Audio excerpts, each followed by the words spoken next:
There's an illustration in one of the Winnie the Pooh books that shows a characteristically dejected looking Eeyore, and the caption underneath the illustration simply reads, "Days, weeks, months, who knows?"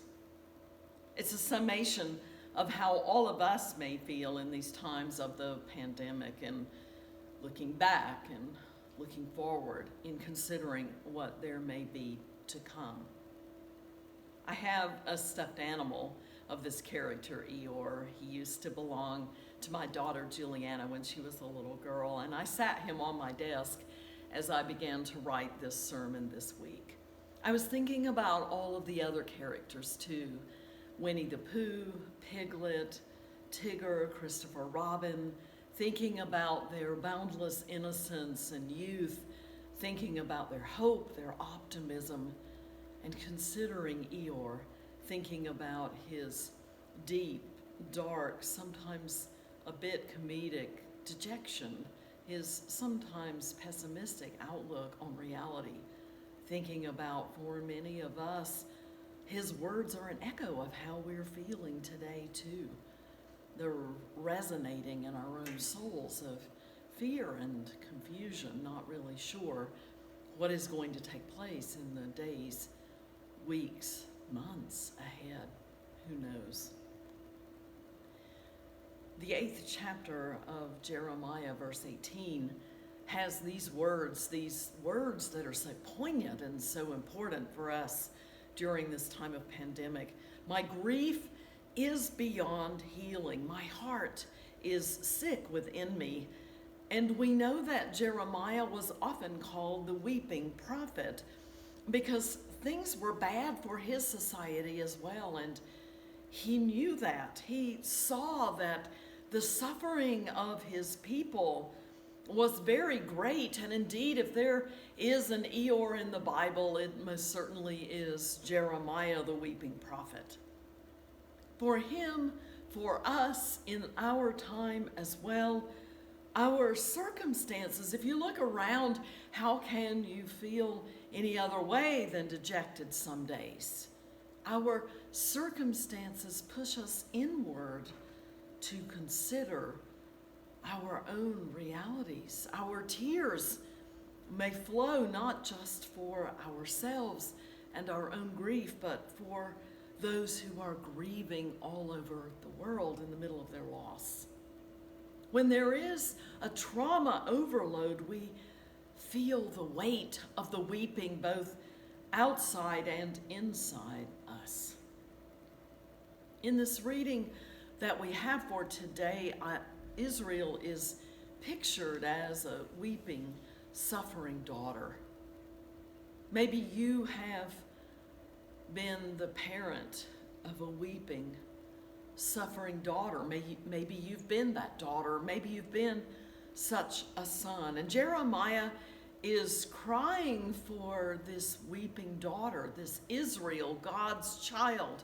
And the prophet's tears, interestingly enough, as you read the narrative, the prophet's tears become God's weeping. The prophet, this poet, isn't certain exactly where he leaves off and God begins.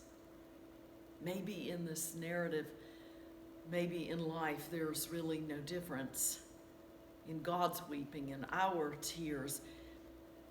And as you read along, Jeremiah will be speaking and lamenting, and then suddenly it is God who is weeping and speaking, crying over the wounds of the people. Verse 21 says, "For the wound of the daughter of my people is my heart wounded." This is God speaking. "I mourn, and dismay has taken hold on me. Is there no balm in Gilead? Is there no physician there? Why then has the health of my people not been restored? Oh, that my head were waters, and my eyes a fountain of tears, that I might weep day and night for the slain. And those words are Jeremiah's. Jeremiah is hurting for the people to whom he is supposed to speak as a prophet and to invite to healing, to change. These are the people for whom Jeremiah is to care. His nation's sensibility has gone missing, and he names this train wreck, this national train wreck, in his prophecy. It sounds just like our nation today. Our national family, our sons and daughters, our parents, our grandparents, our soldiers, our civilians, our medical staff, our political parties, the voters, the rich and the poor, off track, sick, hurting, dying. And if we sit before the TV, we may be like Jeremiah, weeping to see the sorrow of our people, to hear about the slain. If we watch TV or listen to NPR too much, it is too much. It will injure the soul of your serenity to witness the pain and to witness the indifference to safety, to see the selfishness, the sickness, the violence, the grief. It is overwhelming some days, isn't it?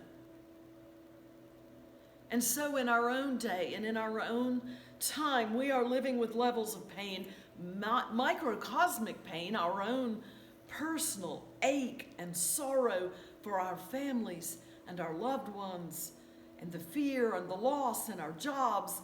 And we are living with the pain of the world, the pandemonium of pandemic. May God have mercy on us all. And this prophet, this poet, this Jeremiah is using his macro and microcosmic images and describing his pain so eloquently and poignantly as he writes this pain, this grief. It is like a sore place in the soul to watch the suffering. It is sore. Is there no longer any good medicine that will help ease this pain just a little? Asks Jeremiah, this prophet of old, who could have been speaking to us. Is there no balm in Gilead? Is there no physician there? In my pain, where is the comfort that is supposed to come to me in the middle of my faith? Where is God? Is there no healing place here? In Jeremiah's day, they made a soothing balm and ointment from the balsam trees that grew high on the slopes of Mount Gilead near Jeremiah's home. And still today in Palestine, they still make that ointment in our current time. Fun fact, in my home in North Carolina, we also made beautiful ointment similar to, in fact, they called it balm of Gilead, salve. They called it salve, made from black poplar trees. It smells funny, though, to me. I'm not a fan. And it actually has a consistency sort of like curdled buttermilk. But I do come from a long line of people who loved them some home remedies. My grandmother really was a believer in mentholatum. She used mentholatum as a salve. She thought it would help heal hurt feelings and a cut knee after a bicycle accident. And if you put it on your chest, it could help with the croup in a child. Jeremiah's metaphor is the same as my grandmother's metaphor, her understanding of salve, of the goodness and healing power of a balm, says Jeremiah, a metaphor for something that might help the nation's brokenness to come together to heal. Jeremiah's grief, our grief for our nation, for our world, for our daughters and sons, for all of us in our losses, as we consider all of these images and we consider again God's call to us as people of faith to be people of justice, to be people of healing and right living. He notes also, this Jeremiah, another important primitive medical fact, and that is that this balm of Gilead is not a gentle healer. The balm of Gilead is not a gentle healer. There will be changes that must occur within and without, in the society, in the body, politic, for healing to occur. What is going to have to happen for there to be some soul healing for our nation, soul healing in me and in you? Is that healing first going to require a sloughing off of the old, of the dead? Will we heal very slowly because we will be unable to keep doing what we did before? And as we heal slowly, will it require a lancing, a letting of the pain, a cleaning out, a catharsis of those old ways, those old habits that did not serve all of us well, that did not serve our earth for healing? Will it be true for us, as it was for the people in Jeremiah's day, that with time, maybe after a long time, healing will occur? As he says to them through tears, healing will come for the nation. The healing work will be done, but it will be done only after eruptions of anger and pain have opened up and truth allowed to come forth. Only then, when we apply the balm for healing, will the wounds come together, and will they heal, even with their scars. The African diaspora, those people enslaved in this country, wrote great songs. Like the spiritual, there is a balm in Gilead to make the wounded whole.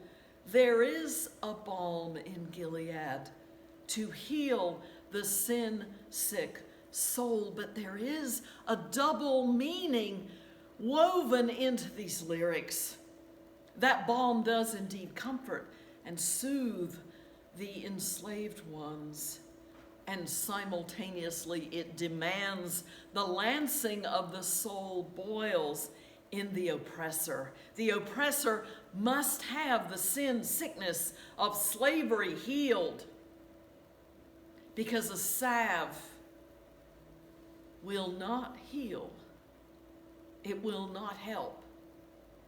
If the infection grows subcutaneously in the dark, the soothing happens only after the opening. The balm of Gilead is not a gentle healer, and some of my soul's mentholatum might take the hide off before it finally invites me to healing.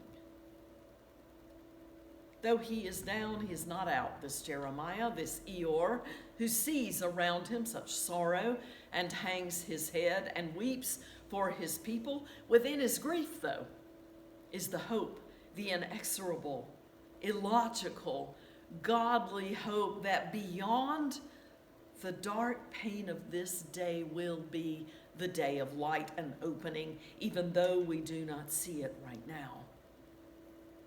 Even though we do not see how or when it will happen, there will be a time to come when the grief too great to bear will be borne, when the tears will have been cried and the silence of the gentle night has descended and then is reborn in the morning of resurrection, when we relentlessly and courageously will go back to those raw places in us and in our culture, breathe a prayer, see a peaceful, hopeful, truthful act, wrap ourselves in grace and love and justice and righteous living and reparation and science, and add whatever will be the comforting balm, the salve of healing and love and compassion. And though it is still tender there and always will be between us and within us, we will come back together again. And we will know what has always been true, that in the middle of every moment of death, God is working in life, constantly renewing and returning us, pulling us back together to Easter again. That life wins, love wins. The vision, the imagination, the determination will remind us that there is indeed a day when all of us will come home and the brokenness will be mended. There is a balm in Gilead. There is a soul salve found in good people everywhere in these days, doing the next right thing with incredible courage and unrequired and sometimes unnoticed kindness.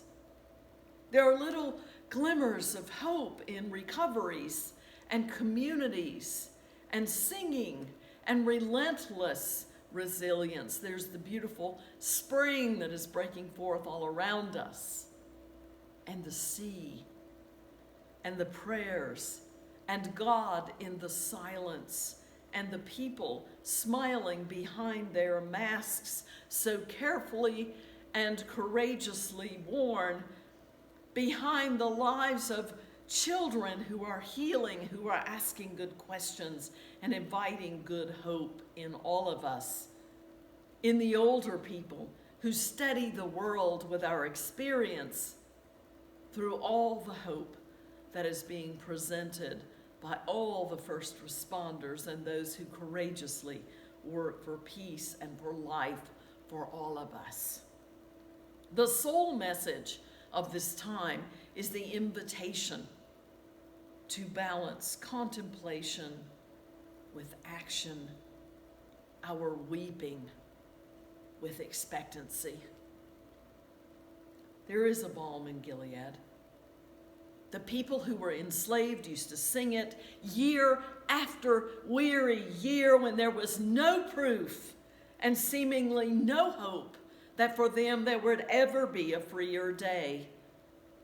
And though, of course, it is also true to say that real freedom for all God's children is still not completely realized, and though the healing is still afar off for many, it is also still true what Dr. King taught us, that the arc of the moral universe is bending toward justice, long, long as that bend may appear to be.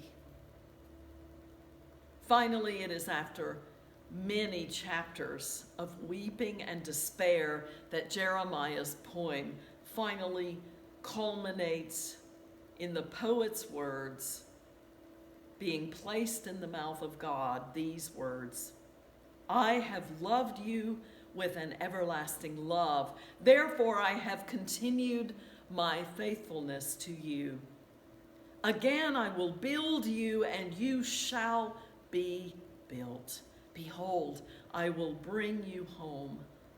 And among you too will be the blind and the lame, and the woman with child, and she who is in travail. Together with a great company you shall return. With weeping you shall come. And with consolation I will lead you back Your mourning will turn to joy. I will comfort you. I will give you gladness for your sorrow. There is hope for your future, says the Lord. Those are the words of good news and faith for this day, for our time. In one of the last chapters of the book, Eeyore told them, the nicest thing about the rain is that it always stops, eventually, and it never hurts to keep on looking for the sunshine. May it be true for you this day that you will find consolation in your weeping and sunshine in your soul.